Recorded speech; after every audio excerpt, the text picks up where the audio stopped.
Press वार्ता शुरू करने से पहले छत्तीसगढ़ में एक पत्रकार की निर्मम हत्या जो हुई, मुकेश चंद्राकर जी की, खोजी पत्रकार थे, उनको कांग्रेस परिवार की तरफ से श्रद्धांजलि अर्पित करना चाहता हूं। Before I begin the press conference, we would like to pay our tributes and we'd like to condole the death of a journalist, an investigative journalist in Chhattisgarh, Mr. Mukesh Chandrakar. आप जैसा कि जानते हैं कि 17 दिसंबर को संसद में गृह मंत्री ने एक ऐसी अपमानजनक टिप्पणी बाबा साहब डॉक्टर भीमराव अंबेडकर जी के लिए की थी, जिसके पश्चात हम कांग्रेस पार्टी की तरफ से पूरे देश में एक आंदोलन शुरू किया गया। हम इस उम्मीद में थे कि गृह मंत्री क्षमा मांगेंगे, माफी मांगेंगे। हमारी वो उम्मीद गलत थी। हम इस उम्मीद में थे कि प्रधानमंत्री खुद हस्तक्षेप करेंगे। प्रधानमंत्री ने हस्तक्षेप किया, लेकिन गृह मंत्री के पक्ष में और बाबा साहब डॉक्टर भीमराव अंबेडकर जी के अपमान में साझीदार बनते हुए दिखे प्रधानमंत्री जी। ये बहुत अफसोस की बात है। बेलगावी में आप में से कुछ साथी वहां मौजूद थे। वहां भी जो एक ऐतिहासिक कांग्रेस कार्य समिति की बैठक हुई, उसमें भी इस मुद्दे को जोर शोर से उठाया गया और तय किया गया कि एक अभियान शुरू किया जाएगा कांग्रेस पार्टी की तरफ से, जय बापू, जय भीम, जय संविधान। महासचिव संगठन के केसी वेणुगोपाल जी ने आपको मुखातिब होकर यह बताया था कि यह अभियान कांग्रेस पार्टी पूरे देश में शुरू करने वाली है। इस अभियान के तहत हर जिले में हम चौपालें लगाएंगे, इस पे चर्चा करेंगे कि कैसे न केवल बाबा साहब डॉक्टर भीमराव अंबेडकर जी का अपमान, बल्कि संविधान को बार बार नीचा दिखाने का षड्यंत्र आज से नहीं दशकों से भारतीय जनता पार्टी और राष्ट्रीय स्वयंसेवक संघ लगातार करता आ रहा, और उसका सीधा सीधा खामियाजा प्रत्येक नागरिक को झेलना पड़ता है, उसको भुगतना पड़ता है। वो लेटरल एंट्री के माध्यम से कैसे आरक्षित वर्ग को चोट पहुंचाई जा रही हो, वो निजीकरण के माध्यम से आरक्षित वर्ग को चोट पहुंचाई जा रही हो, जो रिक्त पद हैं, 10 लाख के ऊपर जो रिक्त पद हैं, वो भी एक सीधे सीधे हमला माना जाए। ऐसे अनेक हमले, एक नहीं अनेक हमले। और लोकसभा चुनाव से पहले आप सबने देखा, आप सबने सुना, पूरे देश ने देखा और सुना कि 400 पार और संविधान बदला जाएगा। इन्हीं के नेता बार बार दोहराते थे। लोकसभा चुनाव में उनको इसका जवाब अच्छा मिला, लेकिन फिर भी बाज नहीं आए। और इसकी एक ऐतिहासिक पृष्ठभूमि है। There is a historical background to the animosity the RSS has always had against doctor Bhimrao Ambedkar ji and the constitution of India. मैं अपने जो अभी लॉन्च कर रहे हैं, जो आप खुद स्क्रीन पे दिख रहा है पैम्फलेट, जो इन चौपालों में इस पैम्फलेट का वितरण भी होगा और इसी पैम्फलेट के आधार पर ही हमारा आंदोलन चलेगा। और 26 जनवरी माफ कीजिएगा, 26 जनवरी को डॉक्टर अंबेडकर नगर यानी कि मऊ में इसकी एक रैली के रूप में परिणति होगी। तो इसका जो ऐतिहासिक पृष्ठभूमि है वो ये है कि जब ये संविधान हम पास कर रहे थे, पूरा देश इस संविधान को पास करने के लिए बड़ा उत्सुक था। 30 नवंबर 1949 को आरएसएस ने अपने माउथपीस ऑर्गेनाइजर में संविधान को अभारतीय बताया। ये आज का नहीं है भाई, वही कह रहा हूं, दशकों से ये इसके पीछे पड़े हुए हैं। रामलीला मैदान में इन्होंने अंबेडकर जी का पुतला जलाया था। जब अंबेडकर जी महिलाओं के समान अधिकार की बात करते थे, उनके लिए संघर्ष करते थे, तो उनका पुतला जलाया जाता था। तो ये आज की बात नहीं है। ना केवल बाबा साहब अंबेडकर पर हमले बोले जाते हैं, सीधे सीधे हमले बोले जाते हैं, महात्मा गांधी की विरासत पर भी पुरजोर हमले बोले। उनके हत्यारे नाथूराम गोडसे का महिमा मंडन पिछले 10 साल से आप खुद देख रहे हैं कैसे सोशल मीडिया पर होता है। कहीं मंदिर बनाए जाते हैं, कहीं पूरा बापू की जो हत्या है उसका पूरा चित्रण किया जाता है, और एक ऐसा माहौल इस देश में बनाया जा रहा है जिससे धीरे धीरे धीरे करके, जिसको अंग्रेजी में कहते हैं कि विलेन बना दो, जो हीरोज हैं, जो नायक हैं इस देश के, इस सदी के ही नहीं कई सदियों तक के वो नायक रहेंगे, इसमें कोई शक नहीं है हमें। लेकिन उन नायकों को कैसे खलनायक बनाया जाए, यह षड्यंत्र जो रचा जा रहा है, यह आज से नहीं शुरू हुआ। यह आजादी से पहले और आजादी के बाद भी संघ हमेशा इस तरह का षड्यंत्र कोशिश करता रहा। संघ का जो राजनीतिक ब्रांच है, जिसको भाजपा के नाम से आप लोग सब जानते हैं, जब से भाजपा पूर्ण बहुमत में आई तब से ये हमले और बढ़ गए, और इन्हें एक पूरा आत्मविश्वास था कि 2024 के चुनाव में वो पूर्ण बहुमत से भी और आगे चले जाएंगे, 3/4 ले आएंगे, तो संविधान को पूरी तरह से बदल लेंगे। और अगर ये हो जाता तो ना केवल संविधान बदलते, अगर ये हो जाता तो ये कब नोटों के ऊपर से महात्मा गांधी की चित्र गायब हो जाता, किसका चित्र लग जाता, आप कुछ सोच भी नहीं सकते थे, क्या क्या कर लेते। जिसको पूरा विश्व मॉरल कंपस मानता है महात्मा गांधी को, उन महात्मा जी को अपने ही देश में अपनी ही सत्तारूढ़ दल किस तरह से धीरे धीरे हटाना का षड्यंत्र रच रहा है, वो आप सबके सामने है। इसलिए कांग्रेस पार्टी, जो कि अंबेडकर जी और महात्मा जी की विरासत को पूरी जिम्मेदारी से निभाते हुए संजो भी रही है और उस पर चलने का भी प्रयास करती आई है, जब सरकार में हो तब भी और जब विपक्ष में हो तब भी। ये हमारी जिम्मेदारी बनती है कि हम राष्ट्रव्यापी अभियान छेड़ें और इस विरासत को ना केवल नई पीढ़ी को याद दिलाएं, स्मरण दिलाएं, लेकिन इस विरासत को पुरजोर तरीके से, अहिंसक तरीके से संजोने के लिए लड़ें। ये उसी सिलसिले में हम ये चौपाल, ये अभियान शुरू कर रहे हैं। और जैसा कि पार्लियामेंट में आपने सुना, प्रियंका जी ने बड़ी अच्छी एक बात कही, संविधान है ये, संघ का विधान नहीं है। तो संविधान के आधार पर ही सरकारें चलेंगी, संविधान के आधार पर ही ये देश चलेगा। आप मुंह में संविधान और बगल में मनुस्मृति लेकर नहीं घूम सकते, या तो संविधान है या मनुस्मृति है। तो ये इनको हम एक्सपोज करेंगे कि किस तरीके से आप ना केवल दलितों और आदिवासियों के साथ अन्याय करते हुए आप सरेआम पकड़े जाते हो, SC/ST एट्रोसिटी जो एक्ट है उसको आप कमजोर करते हुए पाए जाते हो, लेकिन आप संविधान के जो मूल्य हैं, जिसके आधार पर विपक्ष की एक भूमिका है, आप उस पर भी हमला बोलते हो। कैसे आप विपक्ष के नेताओं को गिरफ्तार कर देते हो, उन पर एजेंसीज छोड़ देते हो, कैसे आप संवैधानिक संस्थाओं को कमजोर करने में कोई कसर नहीं छोड़ते। वो चुनाव आयोग हो, वो सेबी हो, वो CAG हो, ऐसे अनेक उदाहरण हम आपको लगातार देते आए हैं कि ये लोग संवैधानिक संस्थाओं के, लोकतांत्रिक संस्थाओं के पूरी तरह से खिलाफ हैं। तो बाबा साहब अंबेडकर को सिर्फ मुंह से अपमान करना एक बात होती है, वो छोटी बात नहीं होती, वो बहुत बड़ी बात है।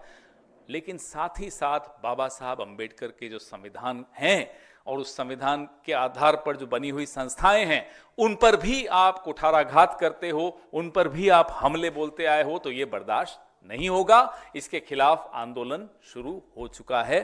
कल GSO साहब ने सर्कुलर एक निकाला था, वो और हम जो ये पैम्फलेट आज आपके सामने में लाया हूं, इसको हम रिलीज कर रहे हैं आज अधिकृत रूप से, ताकि पूरे देश में इस तरह का जो तथ्यात्मक तरीके से ऐतिहासिक पृष्ठभूमि के साथ ये बताया जाए कैसे ये लोग इस देश के 90% आबादी के खिलाफ षड्यंत्र रच रहे हैं। बाबा साहब अंबेडकर का अपमान या उनके खिलाफ षड्यंत्र सिर्फ अंबेडकर जी का अपमान या षड्यंत्र नहीं है, ये इस देश के 90% लोगों के अधिकारों का हनन है, उसका नुकसान है, उस पर चोट है। धन्यवाद। आपके सवाल इसी पर केंद्रित करें पहले तो उचित रहेगा।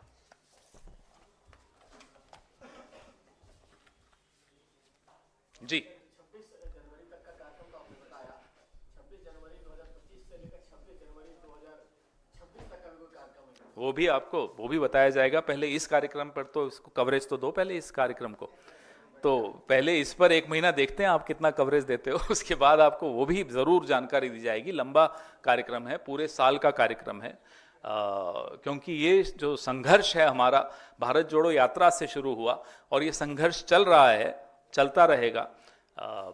अभी तो सिर्फ 240 सीटें आई, उसके बाद ये इनकी ये हालत है। सोचिए 400 आती तो हमारा संघर्ष कितना होता। लेकिन हम उसी ढंग से संघर्ष करेंगे, यह मान के करेंगे कि ये इनकी नीयत में है। ज्यों ही मौका मिलेगा संविधान को ये कमजोर करेंगे।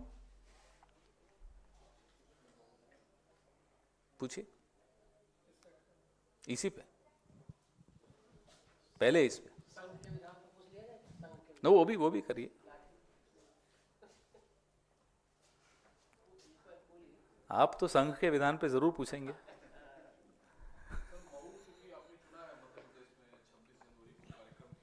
कोई खास वजह? बाबा साहब डॉक्टर भीमराव अंबेडकर की जन्मस्थली है। ये एक पवित्र शहर मानते हैं पूरे विश्व में लोग इसको, क्योंकि बाबा साहब अंबेडकर का जन्म उस शहर में हुआ था। तो जाहिर सी बात है कि हमारे नक्शे पर ये शहर एक बहुत महत्वपूर्ण स्थान रखता है। हमारी विरासत में ये शहर बहुत महत्वपूर्ण स्थान रखता है।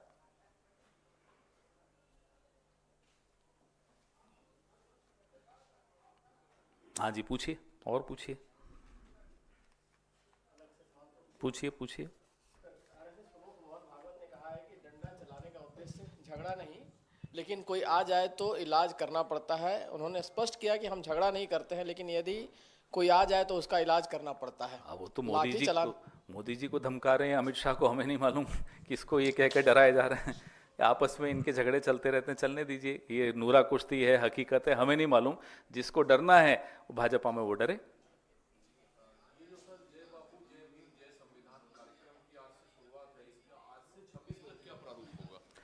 हर जिले में चौपाल लगाई जाएगी।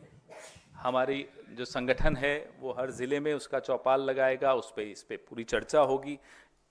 किन बिंदुओं पर चर्चा होगी, वो बिंदु इस पैम्फलेट में आपके सामने है, जिसमें मैंने जैसा आपको बताया कि संवैधानिक संस्थाओं पर कैसे हमले हुए, संवैधानिक अधिकारों पर कैसे हमले हो रहे हैं, और फिर उसकी परिणति जो हुई वो डॉक्टर बाबा साहब अंबेडकर पर सीधे सीधे हमला गृह मंत्री ने किया। इसको इंग्लिश में कहते हैं they are trying to push the envelope. ये रोज कुछ नया प्रयास करते हैं कि शायद इसका सामान्यकरण हो जाए। जैसे गोडसे के का महिमा मंडन का सामान्यकरण किया जा रहा है।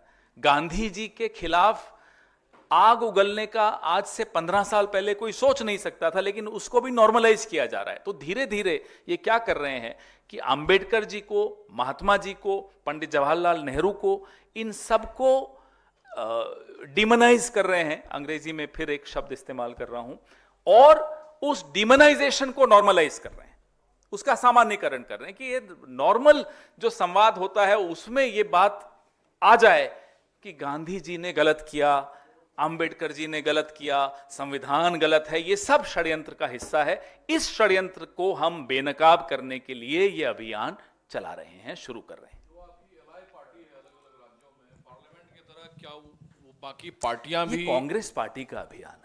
ये कांग्रेस की एक्सटेंडेड कांग्रेस कार्य समिति की बैठक में इसका निर्णय लिया गया है।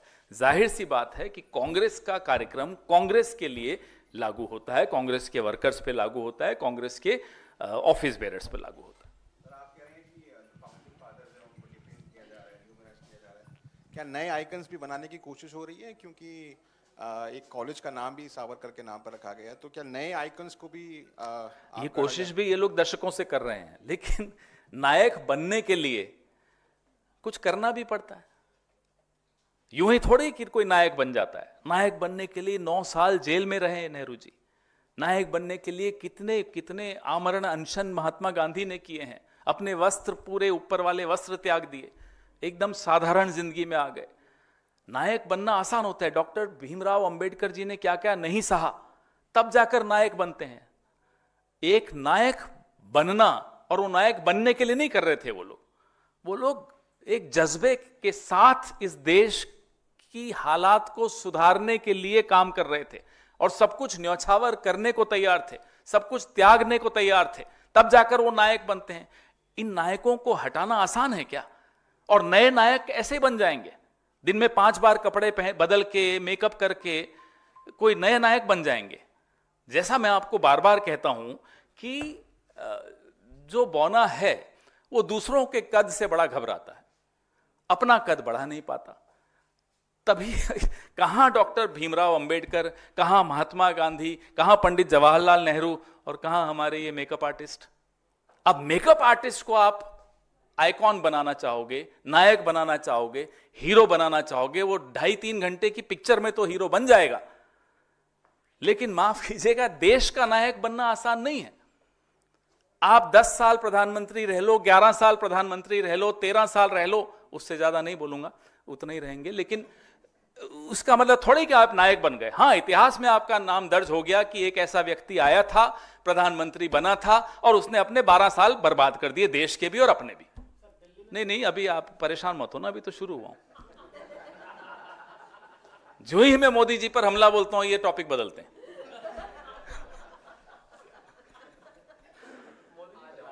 तो नायक बनना, जैसा कि मैं कह रहा था, आसान नहीं होता। आपने सवाल बड़ा अच्छा पूछा, क्या नए नायक बनाए जा रहे हैं? ये पिछले 40, 50, 60, 70 सालों से अपना 1-2 लोगों को, 1.5 लोगों को लेकर घूम रहे हैं कि इनको नायक कोई बना दे। और जिसको वो नायक बनाना चाहते हैं, उन्होंने बीफ पे क्या कहा, गोहत्या पे क्या कहा, ये खुद पढ़ लें तो उसको नायक नहीं बनाएंगे। जिसको ये नायक बनाना चाहते हैं, उन्होंने छत्रपति शिवाजी महाराज का कैसे अपमान किया, उनके बारे में क्या कहा, ये पढ़ लें, उसको कभी नायक खुद नहीं मानेंगे, अपने बच्चों को नहीं कन्विंस कर पाएंगे कि इसको नायक बना लो। जिसको ये नायक बनाना चाहते हैं, उन्होंने महिलाओं के लिए क्या कहा, ये अपनी घरवाली जो महिलाएं हैं, बहनें हैं, बेटियां हैं, माएं हैं, उनको सुना दें, वो इनको थप्पड़ मारेंगे कि इसको नायक बनाने चले हो आप। तो नायक बनना आसान नहीं होता, ये नायक नहीं बना पाएंगे। इनके पास खलनायकों की एक बहुत बड़ी लिस्ट है, वो बढ़ती जा रही है रोज। हाँ जी, पूछिए। मैं कहता था कि गरीबों का मसीहा बनने के लिए दिल्ली में वोट चल रही है। प्रधानमंत्री कह रहे हैं कि हमने जो अपने लिए घर नहीं बनाया, गरीबों को कर दिया, हमने शीश महल नहीं बनाया। केजरीवाल कह रहे हैं कि गरीबों का अपमान करके बीजेपी असली मसीहा है कौन गरीबों का? प्रधानमंत्री अपने आप को मसीहा तो नहीं कहेंगे, कम से कम कुछ और ही कहते होंगे, क्योंकि मसीहा शब्द तो कुछ अलग है। इस देश का मसीहा, इस देश का भगवान, इस देश का, इस जो सरकारें जिसके आधार पे चलती हैं, वो इस देश की एक बहुत मूल्यवान पुस्तक है, जीती जागती ज्वलंत पुस्तक है, वो संविधान है। जिस सरकार ने पिछले 10 साल में गरीब को और गरीब करने में कोई कसर नहीं छोड़ी, वो आकर कहें कि देखो मैं 80 करोड़ लोगों को मुफ्त राशन दे रहा हूं, हाथ यूं करके, इससे ज्यादा शर्मनाक बात क्या हो सकती है? इस स्थिति में आप लाए हो इस देश को। रही बात दूसरे व्यक्ति की, छोटी फोटोकॉपी, तो छोटी फोटोकॉपी ने भी यही किया। सत्ता में आ गए, लेकिन सत्ता में आने के बाद सिर्फ अपनी सत्ता कैसे बढ़ाएं, एक्सपेंशनिज्म, इस राज्य में चलिए उस राज्य में फुदक के चले जाएं, उस राज्य में पहुंचे फुदक के तीसरे राज्य में चले जाएं। जिस राज्य ने आपको इतना भारी बहुमत दिया, उसके लिए आपने क्या किया? उसके जो अधिकार थे आपकी सरकार के पास या किसी भी चुनी हुई सरकार के पास, वो अधिकार आपने अपने हाथों से खत्म कर दिया। जी सर, इसी में मेरा क्वेश्चन है। अभी अरविंद केजरीवाल की तरफ से एक घोषणा हुई है कि उन्होंने ये कहा है कि दिल्ली में जितने भी पानी के बिल बढ़े हुए आए हैं उनकी जेल जाने के बाद दिल्ली वाले जो हैं वो बिल संभाल के रखें, उनका भुगतान ना करें। जब उनकी सरकार बन जाएगी, दोबारा सत्ता में आएंगे तो उनके गलत बिलों को माफ करवाएंगे। ये मेरी सभी लोगों से बात अभी है किसकी सरकार और है? गारंटी है मेरी। अभी किसकी सरकार है? वो जेल चले गए तो क्या सरकार पूरी जेल चली गई? मतलब उनके जेल जाते ही बिल बढ़ गए, ये कैसे हुआ? तो ये सब बातें दिल्ली को कोई मूर्ख मान के ही बोल सकता है, या मूर्ख मानता है या मूर्ख बनाना चाहता है। न दिल्ली वाले मूर्ख हैं, न दिल्ली वाले मूर्ख बनेंगे। Manipur has witnessed a fresh violence. Yes. And sir, what according to you is the ultimate long-lasting solution to this? It has been almost over a year. Look, it's not possible for us here, sitting here, to give any lasting solution to a problem in Manipur. But having been in government for 54 years and 7 months out of 76 years, we have learned something about this country, that any such complex issue needs to be handled with utmost sincerity and sensitivity at the topmost level. Do we see that sensitivity? Do we see that sincerity at the topmost level of this country? No, we don't. Has the Prime Minister uttered a word on Manipur, barring wishing the Manipur Chief Minister a happy birthday? Have you seen him tweet about Manipur? Have you seen him visit Manipur? Have you seen him doing some visible interventions in Manipur? You haven't. So if the Prime Minister of the country is more worried about what's happening in Ukraine and not what is happening in Manipur, then you understand where his priorities lie. His priorities are not in calming the frayed nerves of people. His priorities are not trying to mediate and seek a solution. We have seen, this country has seen, a Prime Minister in Mr. Rajiv Gandhi who went out of his way to ensure accords, to ensure that people coexist peacefully. And you compare that era with this era. It's more than a year and a half. The Prime Minister hasn't thought it was proper for him to visit Manipur. Mr. Rahul Gandhi went there twice, thrice. Mr. Kharge went there. Entire Congress party went there in the Bharat Jodo Nyaya Yatra. We started the Bharat Jodo Nyaya Yatra from there. It was a symbolic, very powerful symbolic gesture. The Prime Minister didn't think it was proper. He didn't even go there for elections in the Lok Sabha.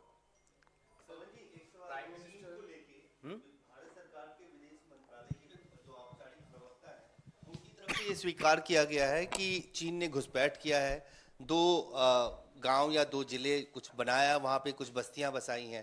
पहली बार ये admission जो हुआ है, क्योंकि प्रधानमंत्री ने तो 2020 में कहा था ना कोई घुसा है ना घुसेगा। इस पर एक विस्तृत प्रेस वार्ता हम लोग करेंगे, बहुत जल्दी करेंगे। लेकिन जो भारत की विदेश नीति है, वो आपने जो सवाल पूछा शायद होतान परफेक्चर पर पूछा है, अलावा उसके जो ब्रह्मपुत्रा पे एक डैम बनने की बात हो रही है, अलावा उसके भी कई उदाहरण हम लगातार देते आए हैं आपको कि कैसे भारत की विदेश नीति पिछले 10 साल में उसके नतीजे हम रोज रोज रोज भुगत रहे हैं। वो अमेरिका हो, वो चीन हो, वो अगल बगल के और हमारे पड़ोसी देश हों, हर जगह से आपको वही उदाहरण मिलते हैं कि किस तरह की ढुलमुल विदेश नीति आपकी है। Sir, Prime Minister Narendra Modi $20,000 earrings to US President Joe Biden's gift is the. It's a shocking instance. There are SOPs in place for such gifts, but it's shocking to know that even in response to an RTI, the Prime Minister's office refuses to divulge details. But this country is very surprised at this point. This is the only thing I would like to say. Sir, प्रवेश वर्मा को नई Delhi seat से ticket मिलने के बाद fight triangle है या सीधे लड़ाई आम आदमी पार्टी और कांग्रेस में है? दूसरा, रमेश बिदूड़ी को कालका जी से टिकट दिया गया है, जिनके विवादित बयान के बाद लोकसभा का टिकट सीधी उन्हें नहीं सीधी मिला। लड़ाई ना केवल इन दोनों सीटों पर जिनका आपने नाम लिया, नई दिल्ली और कालका जी, पूरी शहर में, पूरी दिल्ली में सीधी सीधी लड़ाई कांग्रेस पार्टी की है आम आदमी पार्टी से, और हम जीतने वाले हैं। सीधी सीधी लड़ाई पिछले 10 साल का कुशासन और उससे पहले के 15 साल के सुशासन के बीच की लड़ाई है। बीजेपी के बारे में तो अब दिल्ली में लोगों को याद भी नहीं है, 27 साल हो गए बीजेपी को सत्ता में आए हुए दिल्ली में। तो अब बीजेपी दिल्ली में कोशिश भी कर ले तो जितना है उससे आगे नहीं बढ़ सकती, उससे नीचे ही जाएगी। लेकिन कांग्रेस पार्टी के विषय में, कांग्रेस पार्टी की सरकार की मेमोरी लोगों के दिमाग में अब बार बार आती है। रोज घर से बाहर निकलते हैं तो याद आता है कि अरे जब शीला जी मुख्यमंत्री थी तो दिल्ली ऐसी दिखती थी। पवन जी, दिल्ली में चूंकि आप काफ़ी सक्रिय रहे हैं शीला जी के साथ, आपका अनुभव, लेकिन बड़ा सवाल यह है कि आज जो लिस्ट आई है बीजेपी की, उसमें कई ऐसे चेहरे हैं जो कभी कांग्रेस के कद्दावर नेता रही हैं, कई दूसरे नेता भी हैं जिनको टिकट दिए गए हैं, जो उम्मीदवार बनाए गए हैं। इन लिस्ट में ऐसे नेताओं पर क्या कहेंगे जो बाहर से आकर इस लिस्ट में टिकट पाने में कामयाब हैं? बीजेपी की लिस्ट में, मैं बीजेपी की लिस्ट के बारे में क्यों बात करूं? अरे छोड़िए ना, अब हमारे थोड़े रहे, जब वहां गए तो अब हमारे नेता कैसे हो गए? हम अपने नेता कैसे मान लें उनको? सर, चूंकि आप शीला जी के साथ काफी रहे हैं, एक बयान है शीला जी का कि मैं दिल्ली में जो कामकाज की हूं वो लगभग 2024 तक के लिए दिल्ली में ठीक है, लेकिन 24 से 34 का क्या रोड मैप होगा, क्या ब्लूप्रिंट होगा, वो है आपके पास? ऐसे थोड़े बैठे होंगे, है तभी तो बैठे हैं यहां। आप 10 साल हमें सत्ता से बाहर रख लिया, लेकिन उसके बाद भी आज जब दिल्ली को देखता है कोई भी बाहर से आकर या दिल्ली के भीतर रहने वाले हम और आप लोग, हमें वही याद आता है कि ये फ्लाईओवर उस वक्त बना था, ये मेट्रो उस वक्त शुरू हुई थी, बिजली का निजीकरण उस वक्त हुआ था, ये बसें जो लाल वाली और नीली वाली और हरी वाली चल रही, ये शीला जी के वक्त आई थी, ये कांग्रेस के शासन के वक्त आई थी। जो यहाँ से इंडस्ट्रीज रिहायशी इलाकों से बाहर निकली वो उस दौर में निकली थी, जो डीजल की व्हीकल्स पे पाबंदी लगी थी वो उस दौर में हुई थी, सोनिया विहार प्लांट उस दौर में आया था, इंटरसेप्टर स्यूवर उस दौर में लगे थे, 300% ग्रीनरी उस दौर में बढ़ी थी। क्या क्या याद दिलाऊं, सब याद है लोगों को।